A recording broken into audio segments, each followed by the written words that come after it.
bill. Progressives want the $3.5 trillion bill as well.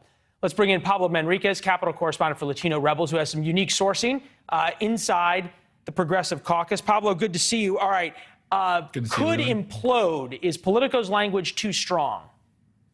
No, I think Politico's language is accurate. I think that progressives, led by Pramila Jayapal today, the Progressive Caucus chair, are tired of playing second fiddle to Joe Manchin in the Senate. So in the House, Pramila Jayapal had meetings today with Nancy Pelosi that were reported to have been hours long. Hispanic caucus senators have had meetings with Charles Schumer today, also hours long, talking about, everything from prescription drug pricing to whether or not immigration can be included in this nebulous bill. So, yeah, I think that imploding is a pretty good answer right now, but it could be the case that it's imploding so that it can be rebuilt back again with progressive input, because I don't think that progressive input has really been taken seriously beyond the initial input that Bernie Sanders put into the bill when he helped draft it with Senate leadership. Yeah, he calls $3.5 trillion, I think, a compromise because he wanted $7 or $6 trillion.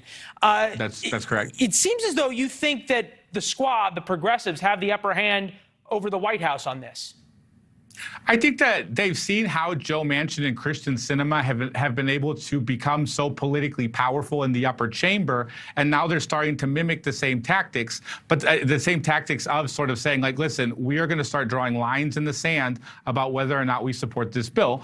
There isn't very much of a vote margin for Democrats, whether it's in the House or the Senate, to lose a vote. So if like Chuy Garcia, the representative from Chicago, who says he won't vote for a reconciliation bill without an immigration component, if more people from the progressive caucus take that stance, then the bill is dead. The bill is completely dead. So it goes from being Joe Manchin, who's constantly saying, listen, I want less spending, I want a longer timeline on the bill, to now progressives saying, well, okay, well, this is what we want, and it could also sink the bill. Yeah, Republicans have got to love this infighting because they can just step back and watch it happen. Where's Joe Biden in all of this? He was the dean of the Senate who was going to bring everybody together, and it doesn't seem as though he can even bring his own party together. I don't think that Joe Biden has a really deep background with progressives, though. I think that Joe Biden has always tried to strike to the center of what the center of what the Democratic Party wants to do. Like, you know what I mean? So sort of like the medium common denominator. He's the president of the United States. Air Force One makes a lot of noise when it shows up in town. Does he just not have the ability? Does he not have the ability to twist arms, or doesn't have the inclination or the desire? What is it? I think, honestly, that's a really good question, Leland. I think that the COVID restrictions that limit the amount of access that people have to the White House means that you don't have the usual parties going in and out of the White House where people can sort of hobnob, determine what people's priorities are. You know what I mean? Like, a lot of this stuff is going on over Zoom. It's going on through intermediaries, whereas in the past, it would go on face-to-face over a beer, over a drink or something like that at the White House. Biden doesn't have the hosting abilities that previous presidents have had. Fair point. And it seems as though phone calls from him at least haven't moved things very much. I guess Biden does not know how to work the phone like some of his predecessors. I would say that is a very astute observation. Say that again?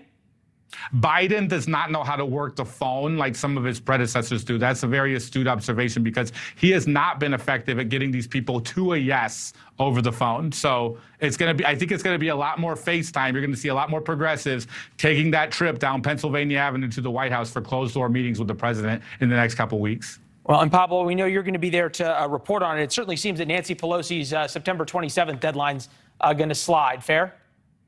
Fair. Absolutely fair. All right. Pablo, great reporting. Always good to see you, my friend.